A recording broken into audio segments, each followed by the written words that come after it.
kemiskinan ekstrim itu adanya tidak di pelosok yang jauh sana, tapi kemiskinan ekstrim itu adanya justru di pusat pemerintahan, di pusat negara kita, di Jakarta.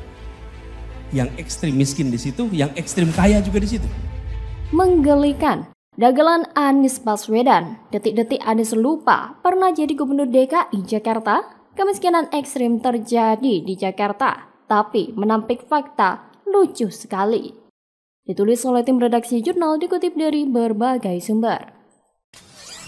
Halo, kembali berjumpa dengan suara Fani Bakri di channel Media 45.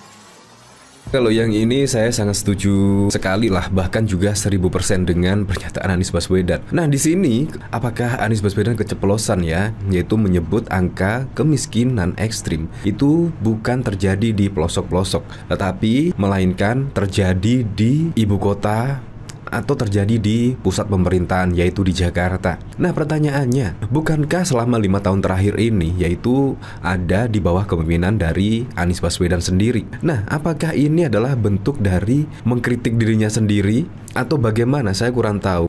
Yang jelas dia ahli menata kata, tapi dia juga juara terbaik sebagai gubernur yang terburuk dalam menata kota. Ini kenyataan. Ini fakta, ini realita. Apa yang dia kerjakan dengan yang diucapkan itu nggak pernah sinkron. Dari sejak Anies dikenal publik sampai sekarang. Jadi memang Anies tidak bakal berubah menurut saya. Itulah dasar lain atau dasar kedua. Kenapa saya sampaikan, saya meyakini Anies tidak bakal bisa jadi presiden. Mantan Gubernur DKI Jakarta Anies Baswedan sempat bercerita tentang ketimpangan ekstrim di Jakarta antara si miskin dan si kaya. Hal ini disampaikan Anies dalam acara Rakernas 16 Asosiasi Pemerintah Kota Seluruh Indonesia di Makassar pada Kamis 13 Juli 2023. Anies melihat hal tersebut terjadi karena Jakarta bertumbuh tidak berkeadilan. Saat Anies Baswedan mengucapkan itu, sebenarnya apakah ia tidak berkaca pada dirinya yang pernah memimpin Jakarta pada Oktober 2017 sampai September 2022? Di mana sebelum dipimpin Anies atau per September 2017 jumlah warga miskin di Jakarta tercatat 393,13 ribu, sementara tingkat kemiskinan tercatat 3,78%. Pada akhir periode Anies yakni September 2022, jumlah penduduk miskin tercatat 494,93 ribu orang dan tingkat kemiskinan 4,61%. Artinya, selama Anies memimpin, jumlah warga miskin di Jakarta bertambah 101,8 ribu. Tingkat kemiskinan bertambah 0,83%. Kini terbukti setelah Anies menjadi Gubernur DKI Jakarta, jumlah warga miskin di DKI bertambah 101 ribu selama periode 2017 sampai 2022. Angka kemiskinan DKI Jakarta mundur ke 15 tahun yang lalu. Belum lagi tentang kasus kelebihan bayar yang kerap terjadi, menandakan tata kelola keuangan Pemprov buruk. PJ Herubudi yang menggantikan Anies Baswedan sebagai pejabat Gubernur DKI Jakarta pun sempat terheran-heran dengan adanya data tersebut. Karena semestinya tidak ada warga DKI yang mengalami miskin ekstrim apabila menerima bantuan dari sejumlah program pengentasan kemiskinan yang ada. Untuk diketahui, kemiskinan ekstrim adalah kondisi ketidakmampuan dalam memenuhi kebutuhan dasar, yaitu kebutuhan makanan, air minum bersih, sanitasi layak, kesehatan, tempat tinggal, pendidikan, dan akses informasi, yang tidak hanya terbatas pada pendapatan, tapi juga akses pada layanan sosial. Saya pikir jangankan membuat wajah ibu kota menjadi lebih baik, melanjutkan program pendahulunya saja yang terbukti signifikan meminimalisir banjir saja tidak Anies lakukan. Lantas apa jaminan kalau Anies terlebih saat ini berani menatap peruntungan sebagai capres lewat Partai Nasdem dan Koalisi Perubahan yang entah jadi atau tidak itu? Apakah Anies mampu mengemban amanah sebesar itu? Entah apa yang di benak capres tukang ngibul ini, mengklaim bahwa saat kepemimpinannya di DKI Jakarta selalu berupaya memegang prinsip keadilan dan menuduh Presiden Jokowi menyengsarakan rakyat. Pertanyaannya, pernahkah Anies mengamalkan prinsip keadilan sosial saat jadi gubernur? Benarkah kalau Anies selalu berperilaku adil kepada warga Jakarta seperti yang ia akui? Saya kira kok tidak. Di mana letak keadilan sosialnya coba? Rumah DP 0% cuman jadi dagangan kampanye yang omong kosong. janji tak reklamasi, tapi meloloskan puluhan ribu IMB di reklamasi Ancol, program OKOC yang tinggal kenangan, banjir dibantarkan, kemiskinan dan angka stunting di Jakarta meningkat tajam.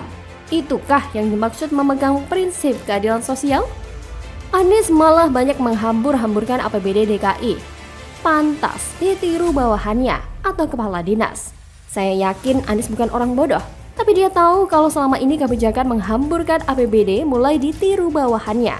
Anies tak mau ambil pusing karena DKI 1 hanya batu loncatan untuk ambisi RI 1. Maka kebocoran anggaran untuk sesuatu tak jelas asal mengamankan posisinya dianggap tak masalah. Itulah mengapa Anies dianggap banyak bicara sekarang, karena rekam jejaknya banyak yang buruk. Oleh karena itu, sudahkah Anies selama ini menegakkan keadilan sosial yang beradab di DKI Jakarta? Tentu pemirsa yang beriman yang bisa menilai. Bagaimana kalau menurut Anda? Ya karena setelah Nasdem mendeklarasikan Anies sebagai capresnya, secara survei ternyata malah semakin turun. Di semua lembaga survei, suara Nasdem itu konsisten turun. Bukannya untung malah buntung, Anies tak lagi lakukan safari politik. Kantong oligarki lagi kering. Anies tak laku dijual. Ditulis oleh tim redaksi jurnal, dikutip dari berbagai sumber. Halo, kembali berjumpa dengan suara Fani Bakri di channel Jurnal 45. Meski sayangnya, Nasdem juga pinter. Dia nggak mau tuh dijadikan sapi perah oleh Demokrat dan PKS. Yang dilakukan Nasdem hanya mengeluarkan biaya-biaya safari politik yang menguntungkan elektabilitas partainya saja, tanpa pernah melibatkan Demokrat dan PKS. Tapi ternyata kawan, roadshow itu tidak menaikkan elektabilitas Anies Baswedan. Apalah artinya menang jadi capres atau cawapres tapi di Senayan suaranya nggak ada. Mereka nggak mau, semua partai berpikir seperti itu, termasuk Nasdem sendiri. Tapi salah langkah yang dilakukan oleh Nasdem ini yang mendeklarasikan Anies secara terburu-buru itu kemudian nampaknya memang harus dibayar mahal dan kemudian masyarakat akan menghukumnya gitu ke depan tahun 2024 nanti. Dan yang menarik buat saya, dua dari partai pengusung Anies Baswedan yaitu Demokrat dan PKS adalah partai oposisi yang selama 2 periode tidak mendapatkan jabatan apapun di kabinet. Jadi bisa dibilang dalam sisi finansial itu mereka sedang kekeringan. Nasdem yang selama ini ada di posisi pemerintahan mengajak Demokrat dan PKS untuk bergabung. Maka itu seperti oase buat Demokrat dan PKS yang memang sedang kehausan. Atau malah kita bareng-bareng meyakini nih, Anies saat ini bisa jadi sedang belajar jadi budak oligarki itu. Nah, melihat Anies main presiden-presidenan, turun dari pesawat jet, lalu disalamin oleh juru parkir pesawat. Kelihatan happy banget. Ya kita tentu maklum ya, memang itu yang dicari Anies sejak dulu kayaknya sih. Menikmati suasana sebagai pejabat atau calon pejabat. Beda seperti kebanyakan para pelayan rakyat. Justru menikmati ketika membersamai rakyat, kerja buat rakyat, bukan buat oligarki. Apalagi dari ketiga partai pengusung Anies Baswedan itu hanya Partai Nasdem yang selama ini ikut koalisi. Sedangkan Demokrat dan PKS selama 10 tahun ini menjadi oposisi. Sehingga mereka sama sekali tidak bisa menguasai kebijakan apapun. Cadangan kas mereka kering. Dan mereka bergantung pada para bohir. Atau seperti yang disebut Fahri Hamzah adalah para bandar. Para bohir atau bandar ini ya tentu dari para pengusaha yang selama ini mereka kecam, yaitu para oligarki. Pegiat media sosial Denny Siregar secara telak menyentil calon presiden dari Koalisi Perubahan untuk Persatuan atau KPP, Anies Baswedan, yang mana tidak lagi melakukan safari politik dengan Partai Nasdem. Anies Baswedan memang sering melakukan safari politik ke berbagai daerah. Tapi belakangan ia sudah tak terlihat kompak lagi dengan Nasdem untuk melakukan safari politik. Apakah ini ada kemungkinan oligarki sedang rugi bandar? Lewat akun Twitter pribadinya, Denny Siregar awalnya mempertanyakan bahwa ia jarang melihat Anies dan Nasdem membuat kerumunan massa atau safari politik. Menurutnya, hal itu karena kantong Nasdem sudah kering, atau dengan kata lain Nasdem sudah kehabisan modal untuk membuat safari politik atau menjual Anies. Seperti diketahui, setelah resmi diusung capres oleh Nasdem, Anies langsung diarak ke berbagai daerah dengan menumpang pesawat jet pribadi saat melakukan safari politik. Bahkan, harga sewa jet pribadi yang ditumpangi Anies 2 jamnya ada yang bilang 570 juta rupiah. Kalau 3 hari, berapa miliar tuh? Selain itu, Anies juga membuat kerumunan dengan iming-iming mobil, motor, kulkas, bahkan paket umroh, yang mana jika dikalkulasi juga habis ratusan juta. Maka wajar jika Anies saat ini jarang sekali terlihat melakukan safari politik dan membuat acara dengan mengumpulkan massa yang banyak. Karena ada kemungkinan para oligarki pendukung Anies sudah kering kantongnya. Mereka sudah capek mendukung Anies, bukannya untung malah buntung. Udah keluar duit banyak tapi elektabilitasnya malah anjlok parah. Bahkan tingkat kesukaan publik terhadap Anies terus anjlok sampai 68%, turun jauh dari sebelumnya 73%. Sedangkan yang paling tinggi adalah Ganjar Pranowo dengan angka 82% dan Prabowo 80%. Apa yang Anies tanam semasa menjadi gubernur DKI akhirnya sudah masuk musim panen. Intinya publik makin tidak suka dengan Anies karena reputasinya sebagai ahli merangkai kata sudah terkenal di seluruh Indonesia. Ditambah lagi dengan cap politik identitas yang sudah melekat kuat seperti lem. Anies mau menyesal pun mungkin sudah tidak bisa lagi. Warga DKI tidak akan lupa dengan janji Anies, di mana warga akan punya rumah sendiri.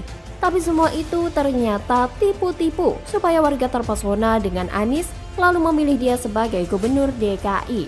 Warga DKI tidak akan pernah melupakan demo-demo munafik berkedok bela agama, tapi disusupi dengan politik identitas untuk menyerang lawan politik Anies.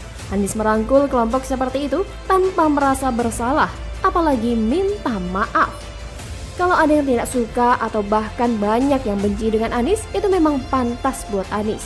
Pemimpin yang berani menjual janji yang tak bisa ditepati adalah pemimpin yang tak layak dipercaya. Apalagi Anies berani berutang sampai 92 miliar rupiah. Dengan resiko tak tahu bagaimana harus melunasi jika kalah. Elektabilitas merosot, tingkat kesukaan publik juga merosot. Apa mungkin ini alasan kenapa kelompok sebelah dan mungkin para oligarki gencar menyuarakan narasi Anies dijegal karena kantong mereka sudah kering? Survei memang tidak 100% tepat akurat, tapi semoga saja benar. Semoga ini adalah tanda bahwa memang Anies tidak diterima mayoritas rakyat Indonesia. Kalian bisa bayangkan sendiri betapa masifnya kelompok-kelompok di belakang Anies. Tidak ada makan siang gratis dalam politik. Camkan itu baik-baik. Negara ini sedang dalam incaran kelompok besar yang ingin menguasai. Begitu jagoan mereka menang pilpres, mereka bebas dan bisa pesta besar. Tapi mereka takut ketahuan. Mereka tidak ingin diketahui, mereka ingin jagoannya dipersepsikan bersih dan tidak ada yang menunggangi. Begitu menang pilpres, ujung-ujungnya bakal ketahuan.